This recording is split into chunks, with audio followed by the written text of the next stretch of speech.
Graça e paz, queridos, estamos chegando ao final de mais uma série de estudos acerca das cartas de Jesus às igrejas, e tem sido uma bênção estar com os irmãos compartilhando desse momento tão especial. E aqui a gente vai dar um fecho olhando para as 7 igrejas, né? O interessante é que a gente percebe que, olhando para elas, a gente viu que Jesus ele se apresentou de forma diferente a cada igreja. Ele fez elogios diferentes a cada igreja, as que ele fez. As repreensões foram diferentes, e as promessas foram diferentes. Mas uma frase foi comum, aquela que ele encerrava essas cartas. Está no versículo 22 do capítulo 3 e em outros versículos, que diz assim, versículo 3, 22, né, do capítulo 3.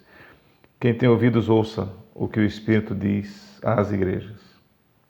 E a pergunta é, o que Jesus quis dizer com essa frase que é comum, que se repetiu? E que ele usava também quando estava aqui na terra, quando ele pregava às multidões. Jesus queria que nós estivéssemos atentos àquilo que o Espírito queria falar a nós. E aí a gente vê as 3 razões por isso, né? Nós precisamos ter ouvidos, ouvir o Espírito de forma adequada, atentos ao que ele fala e a cada um de nós e a todos nós. Ou seja, quando Jesus ele fala essas cartas, ele está querendo que a mensagem fosse recebida individualmente, não somente pelo grupo, mas por cada um. É como se ele estivesse dizendo, ei, eu estou falando com você. Por isso que a ideia aqui é de que a gente recebesse a mensagem como se fosse algo pessoal. Era para nós. A repreensão é para mim. O elogio é para mim. A promessa também é para mim. Mas ao mesmo tempo em que a gente tem que receber como se, e não para o outro, né, que é como a gente tende a fazer, mas é para mim, eu preciso também entender que a mensagem é para todos nós. Ou seja, ela não está limitada ao grupo, aquele grupo de irmãos das 7 igrejas do Apocalipse. Ela chegou até nós, ela é para nós, as bênçãos também têm a ver conosco. É para todas as pessoas, todos os irmãos, de todos os tempos, de todas as idades, em qualquer circunstância. E essa é a bênção. Por isso que nós devemos ouvir de forma adequada, atentos a isso, ao que ele fala com aqueles irmãos, ou alguns fizeram. Mas também precisamos compreender o que o Espírito diz de forma adequada, quando nos repreende e elogia e quando faz promessas. Quando Jesus estava elogiando esses irmãos, ele estava incentivando a que perseverassem no primeiro amor, mantendo firme a sua fé, a mensagem que receberam, que esse amor se transformasse em uma prática que desse testemunho diante do povo, apesar das oposições, apesar da perseguição, das perseguições e apesar da pressão de um grupo que queria que a heresia entrasse na igreja. Mas, por outro lado, nós percebemos que as repreensões têm a ver com uma espécie de grito de alerta, né? Um sinal amarelo dizendo cuidado, e repreende. Cuidado com o abandono do primeiro amor. Cuidado com a relativização do pecado, com a tolerância com relação ao pecado. Cuidado com a relativização dos princípios, né, por meio de falsos ensinos, porque isso leva à mornidão espiritual. Isso leva a uma frieza, não é frieza, é uma mornidão mesmo, uma indiferença à voz do Espírito. E quando isso acontece, a igreja começa a ter uma visão errada de si mesmo e do seu papel no mundo e se torna muitas vezes irrelevante em termos de testemunho no mundo. Deixa de influenciar e deixa de cumprir a sua missão. É esse perigo que ele quer evitar quando ele repreende. Então, a repreensão é para a nossa proteção. Mas também, quando ele faz as promessas, ele as faz incentivando a continuar, porque ele diz, olha, quem vencer, quem for até o final, tem recompensas. E é interessante que as primeiras 4 promessas das primeiras igrejas, Éfeso, Pérgamo, Tiatira e Sardes, tem a ver com coisas que a gente perdeu quando pecou, com as coisas aqui na terra. Comer da árvore da vida, ou seja, voltar a ter esse privilégio. Não experimentar a segunda morte, ou seja, quem crê tem a vida eterna. Vai desfrutar do maná escondido, ele está lembrando a questão do maná no deserto, ou seja, estamos no caminho, estamos na pressão, estamos sendo perseguidos, mas Deus vai dar a provisão que precisamos para cumprir a missão. E a vitória sobre as nações, ou seja, o Evangelho vai chegar a todo mundo, porque essa foi a ordem, essa é a grande comissão. E ele garantiu vitória sobre isso. Mas as 3 promessas finais, elas têm a ver com aquilo que nós vamos receber depois que ele voltar e estivermos no céu.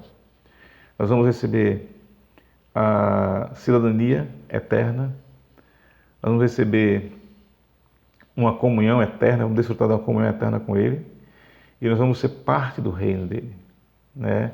Então, essas são promessas que têm a ver com o céu e que está reservada para nós. Mas além das repreensões e promessas, nós precisamos obedecer ao Espírito de forma adequada como porta-voz do Senhor à igreja e através da igreja ao mundo. Ou seja, Jesus ele queria que nós ouvíssemos o Espírito, porque o Espírito foi enviado justamente para lembrar aquilo que ele ensinou, para capacitar a praticar aquilo que ele ensinou. O Espírito ele foi enviado para nos aperfeiçoar, para nos corrigir, para nos exortar, para nos repreender, para nos direcionar. E isso quer dizer que ele vem para, muitas vezes, confrontar os nossos pecados. Por isso que ele vem nos convencer do pecado, da justiça e do juízo. Mas, ao mesmo tempo em que ele faz isso com um propósito. Qual é o propósito? Ele quer nos aperfeiçoar para sermos instrumentos adequados para testemunhar do Evangelho. Ele quer mandar uma mensagem para o mundo, a mensagem do Evangelho de Cristo, convencendo o mundo do pecado, da justiça e do juízo. Para isso, nós somos a voz. Ele é aquele que manda a mensagem. Nós somos o instrumento. Ele é a força que move esse instrumento. Então, essa é a parceria que nós temos com o Espírito. É tanto que no final do Apocalipse, ele diz, o Espírito e a igreja, a noiva dizem, vem. Ou seja, sempre é um trabalho junto, né? O Espírito é o porta-voz de Jesus para nós, para nos manter no caminho, direcionando como devemos andar, mas ele é o porta-voz de Jesus através de nós, na proclamação da mensagem. É por isso que Jesus disse para que os discípulos esperassem em Jerusalém para do alto ser revestido de poder, porque é no poder do Espírito Santo que realizamos a obra, não é na nossa força. Não podemos ser autossuficientes. Sem Jesus não podemos fazer nada. Com Jesus tudo é possível. Essa é a mensagem aqui. Por isso, amados, quando Jesus diz assim, quem tem ouvidos ouça o que o Espírito diz às igrejas, ele está dizendo justamente isso, que nós precisamos entender que nós não fazemos o trabalho sozinhos. O Espírito Santo foi enviado para ser aquele que nos dá o poder, nos direciona e nos motiva.